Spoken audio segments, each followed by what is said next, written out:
What would you do if the children you saved were the reason 100 warriors rode to your door at sunrise? Boon Carter asked himself that as he stood in the doorway of his small cabin, watching the two native children draw the same symbol again and again in the dirt.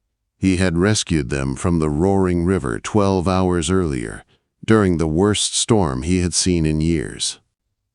Any other man might have thought it was fate, but Boon knew storms did not bring good fortune. They brought trouble, and this time the trouble came with small hands and quiet eyes. The girl looked around 8 years old.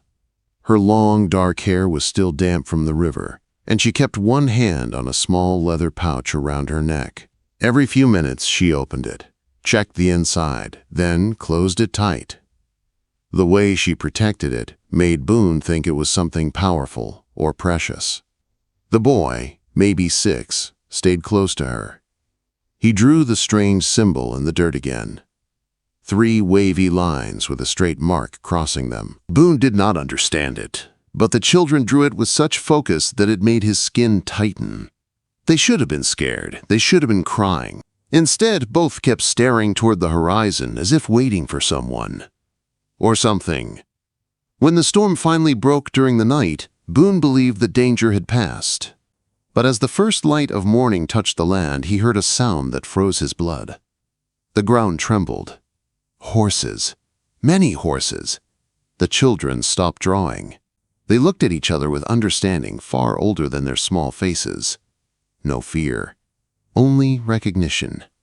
Boon moved fast. He grabbed his rifle from above the door. His hands shook as he checked the chamber. Only 3 bullets left. 3 bullets were nothing against what sounded like an army. "Get away from the window," he whispered to the boy. The boy stepped back, but not before Boon saw what was coming over the ridge. Warriors. Many warriors. More than Boon had ever seen together. Their horses moved like one body across the grass. Dust lifted behind them in a long line that stretched across the horizon. At the front rode a tall man with a straight back. Feathers in his hair caught the sunrise. Even from a distance, Boon felt the power in the way the man sat his horse. This was a leader, maybe a chief. Boon's heart pounded. He had lived on this land for 8 years. He had traded with the nearby tribes and always kept peace. Why would they ride here now? His answer stood beside him. These 2 children were not just lost. They belonged to someone important. Someone with soldiers behind him. The girl placed her small hand on Boon's arm. She pointed at the symbol she had drawn in the dirt. In the daylight, it was clearer. Boon knelt to look at it better. The wavy lines could be the river. But the straight mark? He did not know. The horses were close now. So close, Boon felt the ground shake with each beat. The boy tugged his sleeve and pointed toward the back of the cabin.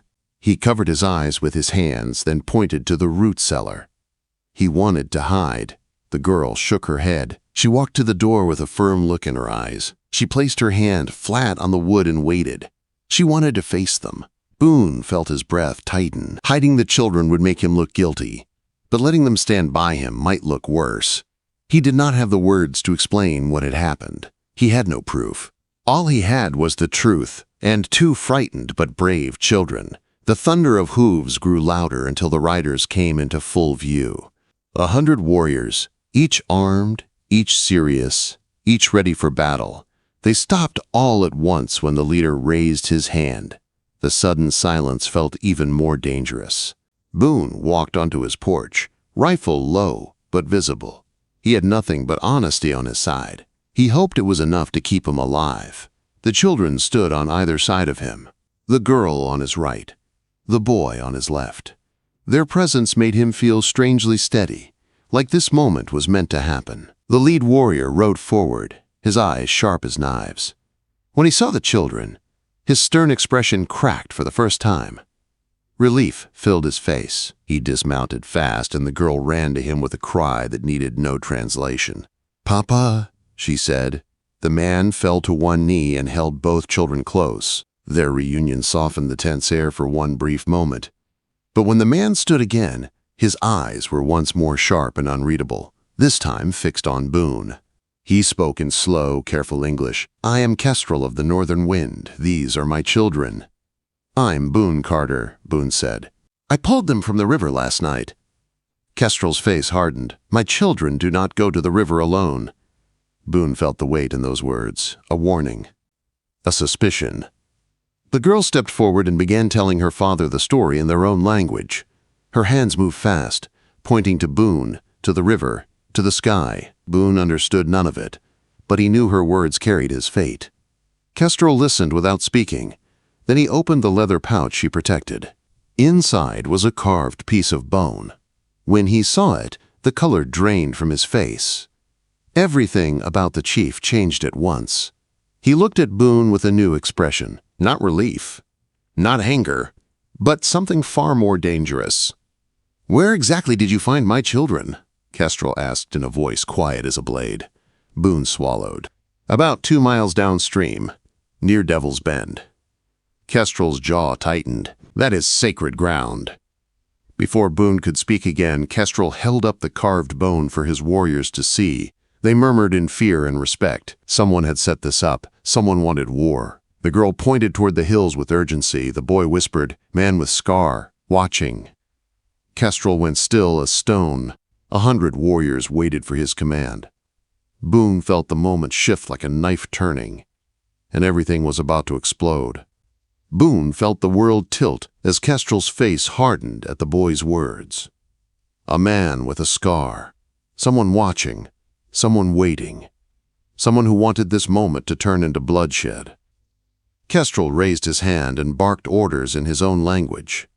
Half the warriors broke away at once, riding toward the hills the girl had pointed to. The rest stayed, their spears lowered just enough to show they were ready if Boon so much as breathed the wrong way. Kestrel stepped toward Boon, the carved bone tight in his fist. "You said you found my children near Devil's Bend," he said. "Yes," Boon answered. "They were caught in the rocks. Almost drowned." "My father was buried there," Kestrel said quietly, "with objects carved only for him. This bone was one of them." Boon felt the truth settle on him like heavy stones. Someone had taken that bone from a grave. Someone had placed it with the children. Someone had planned for Kestrel to find it in Boon's home. "Someone wants you to think I stole it," Boon said. "Yes," Kestrel replied. "Someone who knows our laws. Someone who knows this bone in your home means your life is mine to take." Boon swallowed hard. "Who would do that?" Kestrel did not answer. He turned his gaze toward the distant hills. "We will find out soon." The children stood close to their father now. Ayana held his leg, her face tight with fear. Takakota stared at Boon, with eyes too old for his age. He traced the symbol in the dirt again with his toe. Boon looked at it now with new understanding. The 3 wavy lines. The river. The straight line. Not a fence. A path. The direction of danger. Ayana tugged her father's sleeve and pointed again toward the hills. She spoke fast, her voice filled with urgency. Kestrel listened carefully. His face darkened. "Ayana says someone followed them yesterday," he said. "A man with a scar down his cheek." Boon felt a chill crawl across his skin. "Your children? They knew him?" "They saw him hide. They saw him watch." Kestrel's voice dropped. "They saw him place something in the riverbank before they found the bone." "So someone planted it," Boon said. "Yes, someone who wanted war." A shout came from the ridge. Warriors returning. Fast! They escorted a rider between them. His hands were tied behind his back. His hat was gone. His clothes were soaked with sweat from running, and the long scar down his left cheek was unmistakable. Boon had never seen him before, but he knew at once. This was the man who tried to set him up. Kestrel stepped forward, his jaw solid as stone. The scarred man tried to speak first. "Chief Kestrel, thank the Lord, I was searching for your children. I found signs the storm dragged them downstream." Kestrel's silence cut sharper than a knife. The warrior holding the prisoner pulled something from the man's saddlebag, a leather pouch identical to the girl's. Inside were more carved bones, each one sacred, each one stolen. Boon's stomach dropped. "You robbed graves," Boon said, his voice rough with anger. The man shook his head fast. "I found those on the riverbank. I was going to return them." "Liar," Kestrel said quietly. He lifted the bone from earlier and held it beside the others. The markings matched perfectly. Takakota stepped forward, his young voice clear. "Scarman told us, bring bone to White Rancher, grandfather happy, peace." Ayana nodded. "He said you be proud." The scarred man's face twisted. "Children misunderstand. Storm frightened them." "They knew your face," Boon said. "They knew your voice." The scarred man's jaw tensed. "You don't know what you're doing.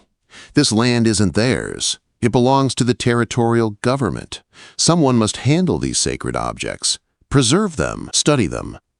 "You stole them," Boon said. "You tried to make me look guilty," he added. "You used children," Kestrel said. The scarred man laughed a short, bitter laugh. "You think you can stop progress? This land is changing whether you like it or not. You think a rancher and some children can stop the world from moving forward?" But Boon saw something else in the man's eyes. Fear, not of Kestrel, not of Boon, but of whoever he worked for. Before anyone could ask more, a distant rumble of horses rose from the east. Dust rolled over the grass like a wave. A squad of territorial officials approached, their uniforms sharp, their badges shining. Their leader rode tall, with a cold, strict expression. The scarred man straightened. A proud smile slid onto his face. "Good," he said. "Now this will be handled properly." Boon felt his stomach tighten. Officials meant power, papers, laws he did not understand. Laws he never trusted. The officials arrived fast. Their leader dismounted. "I'm Commissioner Walsh," he said. "What is happening here?" "We received a report of a violent gathering." Before Boon or Kestrel could speak, the scarred man stepped forward. "They have taken me prisoner, Commissioner. I came searching for missing children and found myself surrounded." Kestrel did not flinch. He held out the carved bones. "These were found in his bags." Walsh took one, examined it, frowned. "These look like burial objects." "They are," Kestrel said. "Stolen from sacred ground." The commissioner looked at the scarred man. "Mr. Gann, is this true?" Gann. So that was his name. Gann's face tightened. "Those artifacts washed downstream. I was recovering them." Boon stepped forward and handed Walsh a folded paper. "Commissioner, this man signed the survey notice posted on my fence last week." Walsh scanned it. "Marcus Gann, official translator."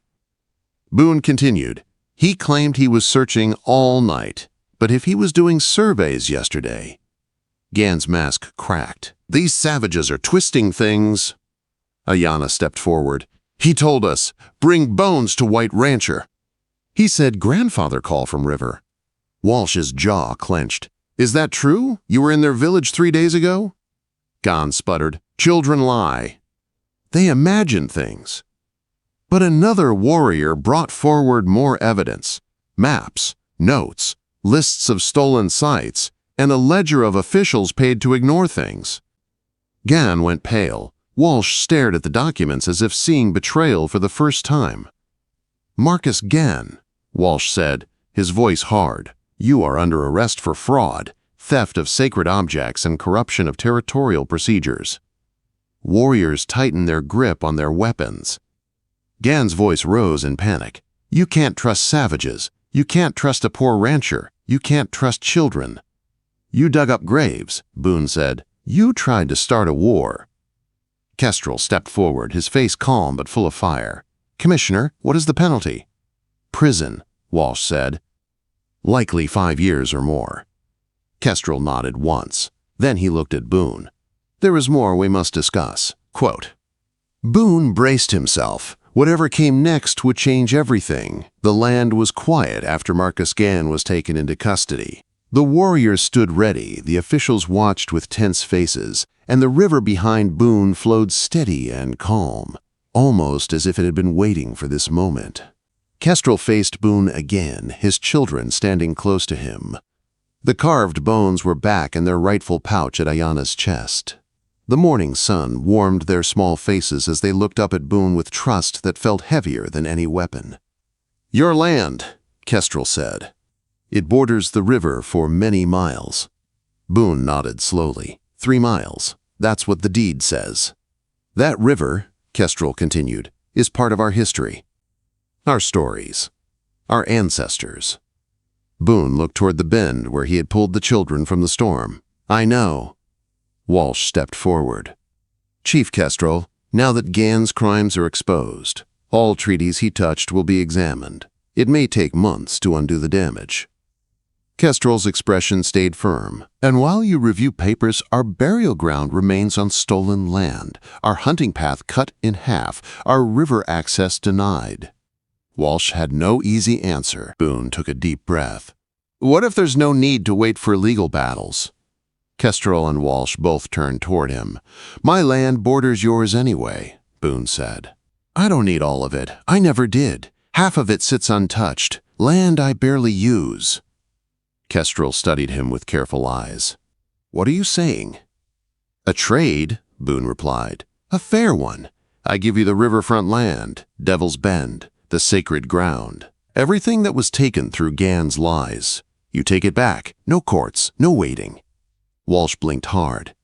Mr. Carter, that is highly irregular. But legal, Boon said. Kestrel's face softened with something like respect. You would give up your land? Your home? Quote. Boon looked at the small cabin behind him, the lonely porch, the fields Ruth once tended, the quiet nights after she died. 8 years of memories, some good, many heavy. I've been alone here a long time, Boon said. Maybe too long. Quote. Ayanna stepped toward him. Why alone? My wife passed, Boon said gently, a long time ago. Ayanna's face fell in sympathy. Takakota placed his small hand on Boon's. Kestrel watched his children. Then he looked at Boon with a new understanding. You want a different life. I want something that means something, Boon said. Something more than just surviving on this land. Kestrel nodded once. Then he gave an answer Boon did not expect. My daughter asks if you would accept a place with us, not as a stranger, as family. Boon's breath caught in his throat. Family? Yes, Kestrel said. A home in our village, a role helping us trade with settlers, helping us read territorial notices, a teacher for Takakota and Ayanna. The children smiled at him with hope so bright it made his eyes sting. Walsh cleared his throat. If both parties sign, the land transfer is legal, immediate, binding. Boon met Kestrel's eyes. I'll do it. Kestrel placed his hand over Boon's heart, a gesture filled with meaning Boon didn't yet understand. Then you are welcome among us. Quote. That day, the papers were signed on Boon's worn kitchen table. His 3 miles of riverfront land, including Devil's Bend, returned to the tribe. The cabin remained Boone's for as long as he wished, but the river, the sacred places, belonged to Kestrel's people again. And for the first time since Ruth died, Boon felt something lift from his shoulders, a weight he didn't know he'd been carrying. 3 months passed. Summer turned into early fall. Leaves began to yellow near the river. Boon now lived in the village, in a small home built for him beside the chief's family. He helped settle trade agreements, taught the children of the village simple English, and learned their language in return. He laughed more in 3 months than he had in 8 years. Every morning, Ayanna and Takakota ran to his door, eager for lessons, stories, or breakfast he usually burned, but they still ate proudly. Kestrel called him Bridge Builder, a man who helped 2 worlds understand each other. One warm afternoon, Boon walked to Devil's Bend, the place where everything had changed. Ayanna and Takakota played by the shallow water, their grandmother nearby humming a soft song. Boon sat in the grass, letting the wind brush across his face. You are thinking again, Kestrel said, taking a seat beside him. Is that a bad thing? Boon asked. Not always, Kestrel said with a small smile. Boon looked at the children. I keep remembering that night, the storm, pulling them from the river. I thought I was saving 2 children. You saved more than that, Kestrel said. You saved my family. You saved our sacred places. You revealed the truth about the treaties. I just did what anyone would do. No, Kestrel said firmly. Many men would have taken the land, fought to keep it. Let fear guide them when warriors came. but you stood on your porch with 2 children beside you, expecting death, yet you did not hide. Boon looked away, feeling heat rise in his face. Ayanna called from the water, "Papa Boon, come see!" Boon and Kestrel walked to the riverbank. In the sand was a small round nest, tiny white eggs buried just under the surface. "Turtle nest," Takakota said proudly. "Grandmother says babies will come when leaves turn red." Ayanna nodded. "Just like when you found us, in the water, waiting." Boon knelt beside the nest. "We'll protect them," he said softly. Ayanna slipped her hand into his. "Just like you protected us." Kestrel placed a hand on Boon's shoulder. "The council meets soon. They want your advice on the new trading post." Boon stood, looking at the river one last time, calm, peaceful, healing. The 100 warriors who had once come for blood now came often to thank him. The tribe's lands were safe. Gan was in prison. The officials who worked with him had been removed. Justice had been done. Boon smiled. "Let's go."